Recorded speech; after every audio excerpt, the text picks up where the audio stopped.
ఆంధ్రప్రదేశ్ లో కూటమి ప్రభుత్వం ఏర్పడిన తర్వాత స్టార్టింగ్ బానే ఉంది. ఎప్పుడైతే రాజకీయ నాయకులు కూడా మతంని ప్రచారం చేస్తున్నారో అప్పటి నుంచి ఈ దాడులు అనేవి జరుగుతున్నాయి. రీసెంట్ గా రాజమండ్రిలో కూడా ధవళేశ్వరం బ్రిడ్జ్ దగ్గర చర్చిలని కూలగొట్టారు. ఎందుకు?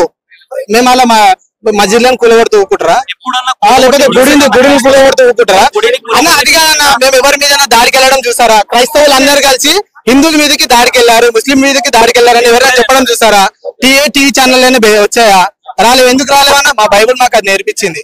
శాంతంగా ఉండాలి, ఎవరి మీద మనం తిరుగుబాటు చేయొద్దు, మీది ఏదైతే ఉందో మీ కోపం ఏదైతే ఉందో అది మొత్తం నేనే తీరుస్తా అని చెప్పి దేవుడు మాకు చెప్పాడు. పొరుగు వారిని ప్రేమించమని చెప్పేసి అన్నాడు. పొరుగు వారిని ప్రేమించడం అన్నప్పుడు మేము హిందువులను ప్రేమిస్తాం, ముస్లింలను ప్రేమిస్తాం, సిక్కులు ఎవరైతే అందరూ మేము ప్రేమిస్తాం. మా మీద ఎందుకు ఇంత వ్యతిరేకత? ఇప్పుడు అది సపోజ్ ఏ ఇంటికైనా రెంట్కి వెళ్ళామనుకో మీరు క్రైస్తవులా అని అడుగుతున్నారు. ఇంతకు ముందు బ్యాచిలర్స్ నాట్ అలౌడ్ అని పెడుతుంది, ఇప్పుడు క్రైస్తవులు నాట్ అలౌడ్ అని బోర్డు పెడుతుంది. ఎందుకు అంత వ్యతిరేకత? అసలు గవర్నమెంట్ ఏం చేస్తుంది? ఇంత వ్యతిరేకత మా మీద జరుగుతుంటే గవర్నమెంట్ ఏం చేస్తుంది? అదే పవన్ కళ్యాణ్ గారు బైబిల్ గురించి ఎప్పుడైనా మాట్లాడారా? ఎలక్షన్ ముందంటే మాట్లాడారు అన్న, ఓట్లు కావాలి కాబట్టి. ఓట్లు వచ్చిన తర్వాత ఏం మాట్లాడారు అసలు గవర్నమెంట్ అన్న? అది కాదన్న, మాకైతే జస్టిస్ కావాలన్నా, జస్టిస్ కావాలి, ఏ రకమైన న్యాయం కావాలి. ఇదైతే అందరికి తెలుస్తుంది ఏంటంటే పక్క హత్య.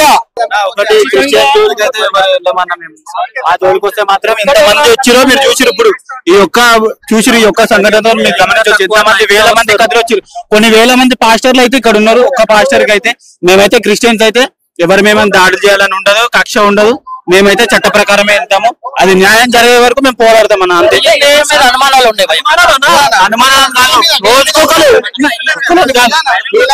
ప్రూఫ్లు చూడండి, మీరు చూడండి.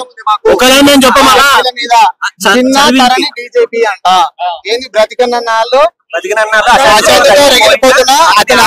శాంతి చేకూరాలని కోరుకుంటాను. నెక్స్ట్ అన్నాడు అంటే ఇంత బహిరంగ పెట్టినప్పుడు గవర్నమెంట్ ఏం చేస్తుందన్న? మేము ఇప్పుడు రోడ్ మీద కొట్లాడితే మమ్మల్ని తీసుకొని పోలీస్ స్టేషన్లు వేస్తారు. వీళ్ళు ఏం చేస్తారు? బహిరంగంగా పాఠశాలను తిడుతున్నారు, బైబుల్ తిడుతున్నారు. అప్పుడు ఏం చేస్తారు అన్న? ఏం చేస్తారు మరి? గవర్నమెంట్ ఏం చేస్తుంది అన్న? ఇంకోటి అన్నాడంటే మొదటిసారి చేసింది వాళ్ళనే కదా అర్థము. నెక్స్ట్ నువ్వే అని చెప్పినావంటే ఖచ్చితంగా నెక్స్ట్ మొదటిసారి చేసింది నేననే కదా అర్థము. అక్కడ అర్థమైపోతుంది కదా. మరి గవర్నమెంట్ ఏం చేస్తా ఉంది? ఇప్పుడు తెలుస్తూనే ఉంది కదా, విమర్శలు, ఆ వ్యతిరేకమైనటువంటి బూతు మాటలు, తిట్టుడు ఇవన్నీ కనిపిస్తూనే ఉన్నాయి కదా. మరి ప్రభుత్వం ఏం చేస్తా ఉంది? ఇప్పుడు ఇంతమంది యవనస్తులు ఇక్కడికి వచ్చారు, వీళ్ళందరూ ఒకేసారి ప్రభుత్వం మీద తిరగబడితే ఏంది పరిస్థితి? ఎటువైపు వెళ్తుంది దేశం? ఇప్పుడు అజయ్ పాస్టర్ లాగా ఏంటి? ఇప్పుడు కల్వరి టెంపుల్ సతీష్ అయ్య గారు ఉన్నారు. ఇప్పుడు వీళ్ళు చాలా ఫేమ్ ఉన్నటువంటి వ్యక్తులు అన్నమాట సమాజంలో. మరి వీళ్ళకి రక్షణ ఎట్లా ఉండబోతుంది? మరి వీళ్ళ పరిస్థితి ఎట్లా ఉండబోతుంది? అసలు ప్రభుత్వం నుంచి మత బోధకులకి, ఏ మత బోధకులకైనా స్వేచ్ఛ లేకుండా పోతుంది. ముఖ్యంగా క్రైస్తవ మత బోధకులకి. ఒక వ్యక్తి క్రైస్తవ బోధకుడు నడుచుకుంటూ వెళ్తున్నప్పుడు ఇష్టం వచ్చినట్టుగా మాట్లాడుతున్నటువంటి రోజులు ఇవి, ఇష్టం వచ్చినట్టుగా దూషిస్తున్నటువంటి రోజులు. ఎందుకని ప్రభుత్వం ఏం చర్యలు తీసుకుంటా ఉంది? అసలు ఎందుకని ప్రభుత్వం నిర్లక్ష్యం వహిస్తా ఉంది? మరి ఇంతమంది ఏమన్నారు? క్రైస్తవులు ఉన్నారు, హిందువులు ఉన్నారు, ముస్లింలు ఉన్నారు. వీళ్ళందరూ కూడా ఆయన యొక్క ప్రేమను చూసి, ఆయన యొక్క మాట తీరును చూసి, ఆయన వ్యక్తిత్వాన్ని చూసి ఇక్కడ సమాధానంగా వచ్చిన వాళ్ళు ఈ రోజు ఇంతమంది ఈ చర్యను చూసి ఇదే దాన్ని ఛాలెంజ్ గా తీసుకొని తిరగబడితే ఏంది పరిస్థితి? ఎటువైపు వెళ్తుంది ప్రజలు? దేశం ఎటువైపు వెళ్తుంది? ఎన్ని రకాల మర్డర్లు, ఎన్ని రకాలైనటువంటి ఇవి జరుగుతాయి. చర్యలు తీసుకోవట్లేదు. జరిగి ఇన్ని రోజులు అయితా ఉంది, 2 రోజులు కావస్తా ఉంది. 24 గంటలు రాజమండ్రి హాస్పిటల్లో ఉంటే, 24 గంటలు రాజమండ్రి హాస్పిటల్లో ఇంత కల్లోలం జరుగుతా ఉంటే ఒక డిప్యూటీ సీఎం హోదాలో ఉన్నోడికి తెలియదా అండి? తెలుస్తుందా తెలియదా? సాధారణ వ్యక్తికే తెలుస్తుంది. మరి ఒక హోదాలో ఉన్నోడికి తెలిస్తే రెస్పాండ్ అవ్వాలా వద్దా?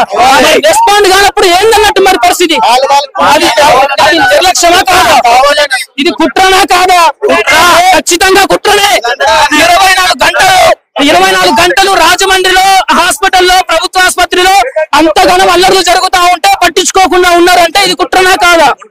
ఖచ్చితంగా కుట్రనే ఇది. కాబట్టి ఖచ్చితంగా మత విద్వేషాలను రెచ్చగొట్టేది ఎవరన్నా ప్రధానంగా? ఖచ్చితంగా మత విద్వేషాలను రెచ్చగొడుతున్నటువంటి వారిలో మనుషులు ఉన్నారు, ఏదైతే మతోన్మాదులు ఉన్నారో, మతోన్మాదులు అంటే హైందవ సహోదరులు కాదు, మతాలను దృష్టిలో పెట్టుకొని దూషించే వాళ్ళు, ఒక మతానికి ప్రోత్సాహం అందించి మరో మతాన్ని విధ్వంసానికి గురి చేస్తున్నటువంటి వాళ్ళు మతోన్మాదులు. హైందవ సహోదరులు అందరూ కాదు, మతోన్మాదులు ఉన్నారు, ప్రోత్సహించేవారు రాజకీయ నాయకులు ఉన్నారు. రాజకీయ నాయకులు, పోలీస్ వ్యవస్థ తగిన చర్యలు తీసుకుంటే ఇంకొకసారి ఎవరు కూడా ఇట్లాంటివి చేయరు. ప్రోత్సహిస్తున్నటువంటి వారిలో ఖచ్చితంగా ఇలాంటి వ్యక్తులు ఉన్నారు, వారి మీద తగిన చర్యలు తీసుకోవాలి. ఈ రోజు ఇది జరిగింది, రేపు దీన్ని సైలెంట్ గా ఉంటే ఇంకొక దగ్గర చేస్తారు. ఈ 1 పోయి రేపు 10 అవుతాయి. మౌనంగా ఉంటే కుదరదు, ఖచ్చితంగా దేశం పాడైపోతుంది.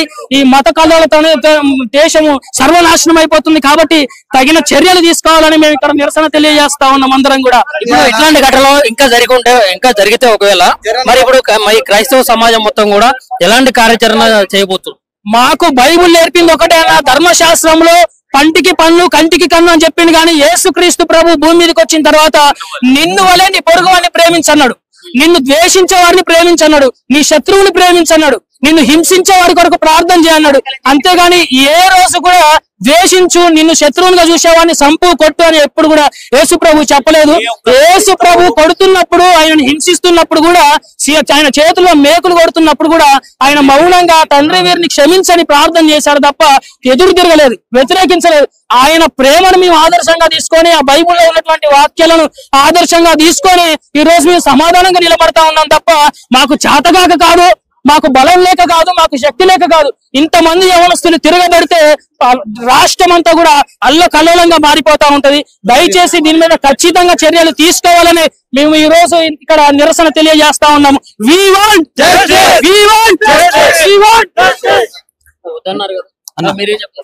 ఛత్తీస్గఢ్ లో ఒక బీజేపీకి సంబంధించిన ఒక వ్యక్తి, ఆయన బహిరంగంగా ఛత్తీస్గఢ్ లోనే ఇంకొక విలేజ్ లో క్రైస్తవులు ముస్లింస్ ఉంటున్నారు అనేసి 50,000 మంది రండి వాళ్ళక్కడ ఏమంటారు ఆవుల్ని కోసుకొని తింటున్నారు అనేసి అక్కడ ఉన్న క్రైస్తవ ఆడపడుచుల్ని, ముస్లిం ఆడపడుచుల్ని వాళ్ళ ఇంట్లోకి వెళ్ళి వాళ్ళని బయటికి తీసుకొచ్చి వాళ్ళని బట్టలిప్పి రోడ్డు మీద నగ్నంగా నడిపించాలని చెప్పి, వాళ్ళని రేప్ చేయాలని చెప్పి, వాళ్ళ ఇంట్లో ఉన్న ఆడపిల్లలు ఎవరైతే తల్లిదండ్రులు ఉంటారో వాళ్ళని చంపేయాలని చెప్పి, అడ్డొచ్చిన ప్రతి ఒక్క మగవాడి కాళ్ళు చేతులు విరగొట్టాలనేసి బహిరంగంగా చెప్పిరన్న.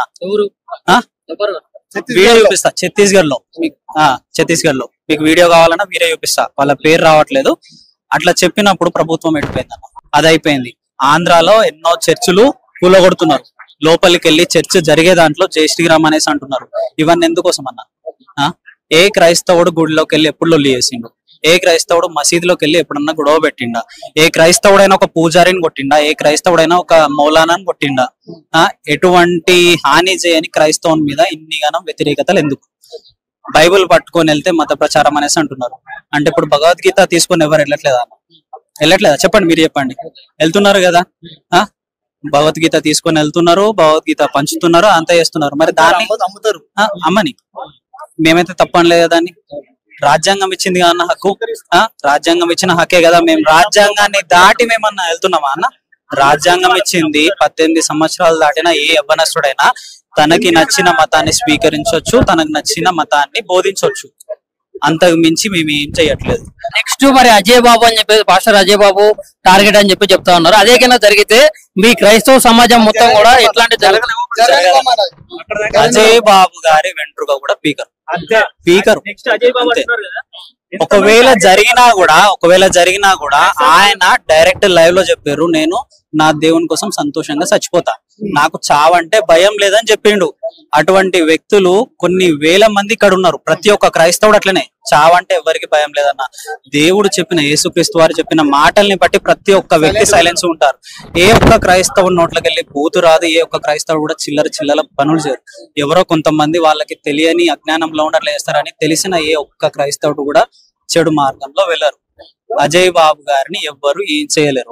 మీరు అన్నట్లు మరి ఇప్పుడు యూట్యూబ్ ఛానల్ కి వెళ్ళి రాధా మానవర్ లాంటి వాళ్ళు ఇట్లా ఇంటర్వ్యూలు ఇస్తూ ఉంటారు, మత విద్వేషాలను మతాలను రెచ్చగొట్టే విధంగా వాళ్ళు మాట్లాడుతూ ఉంటారు. మరి ఇప్పుడు మీరు పాస్టర్లు కూడా వెళ్ళి అక్కడ యూట్యూబ్ ఛానల్లో ఇంటర్వ్యూలు ఇచ్చి మతాలను కూడా రెచ్చగొట్టే విధంగా మాట్లాడుతారు. ఛానల్స్ అన్న సిగ్నేచర్ స్టూడియో వాళ్ళు పిలిచారు. ఒక పాస్టర్ వెళ్ళినప్పుడు క్రాంతి గారు, జర్నలిస్ట్ క్రాంతి గారు ఎట్లా మాట్లాడారు, ఒక హిందుత్వవాది వెళ్ళినప్పుడు ఆయన ఎట్లా మాట్లాడారు, ఒకసారి ప్రతి ఒక్కటి మీరు చూసుకోండి. హిందూస్ పోతే గురువు గారు ఇప్పుడు అంటారు. జై శ్రీరామ్ అనే సన్మాని ఎవరన్నా అన్నమా అన్న? మేము ప్రైజ్ తెలాడు అనే సన్మానమా? ఎక్కడి నుంచి ఈ వివాదం స్టార్ట్ అయింది? క్రాంతి ఛానల్ నుంచి, కేఆర్ టీవీ ఇంట దగ్గర అక్కడి నుంచి మాత్రమే స్టార్ట్ అయింది. దాని తర్వాత మళ్ళీ మహేందర్ గారు సిగ్నేచర్ స్టూడియోలో నుంచే స్టార్ట్ అయింది. ఎందుకన్నది ఇది రాజకీయాలు కదా, ఇది మతాల మధ్య విద్వేషాలు పెంచి చిచ్చు పెట్టడం కదా. ఇప్పుడు దీని వల్ల ఎంత పెద్ద అవుతుంది? కంపల్సరీ అనాలన్న అవసరం ఏముందన్నా? ఇంతకు ముందు ఏముందన్నా? ఇంతకు ముందు అట్లనే ఉందా? గవర్నమెంట్ ఇప్పుడు బెట్టింగ్ యాప్స్ అని చెప్పి వాళ్ళ వీళ్ళని అరెస్ట్ చేస్తుంది. ఇంత మతాన్ని తిడుతున్నారు కదా, అరే దేవుని తిడుతున్నారు కదా, ఆ దేవుని తిడుతున్నప్పుడు గవర్నమెంట్ స్పందిస్తలేదు. బెట్టింగ్ యాప్స్ అని వాళ్ళని వాళ్ళని అందరిని అరెస్ట్ చేస్తుంది. మరి మేమేం చేస్తాం అంటే మా మీద ఇంత దూషణ, ఇంత దాడులు, ఇంత లా అనే ఓడు వాడి అంత దారుణంగా తిట్టినా సరే గవర్నమెంట్ సైలెంట్ గా ఎందుకు ఊరుకుంటుంది? అంటే వాళ్ళకి ఎంజాయ్మెంట్ ఏమైనా ఉందా? పెద్దవాళ్ళు శుద్ధ గ్రంథం అనేసి భావించే బైబిల్ ని లంజల పుస్తకం అనేసి అన్నారు. బహిరంగంగా చెప్తున్నా, లంజల పుస్తకం అనేసి అన్నారు. బొగడా బైబిల్ అనేసి అన్నారు. మొగుడు తెచ్చిన ముండలు అనేసి ఒకటి మాట్లాడుతుంది. ఇష్టం వచ్చినట్టు మరియమ్మ తల్లి ఒక రోమా సైనికుడితోని వ్యభిచారం చేసిందని ఒక్కసారన్నా ఒక క్రైస్తవుడు ఒక రామాయణంలోది గాని లేదా భగవద్గీతలోది గాని తప్పు కాదు, ఉన్నది ఉన్నట్టు ఒకసారి చెప్తారు. వీని తట్టుకుంటారా అన్న? జరిగిందే. బైబిల్లో చేసిన మనుషులు చేసిన తప్పుల్ని పట్టుకొని మీకున్న చిన్న జ్ఞానంతో ఇష్టం వచ్చినట్టు మాట్లాడతారు. ఒకసారి అదే భగవద్గీతని రామాయణాన్ని తీసుకొచ్చి ఒక్కసారి బయట మంచిగా చదవండి అన్న.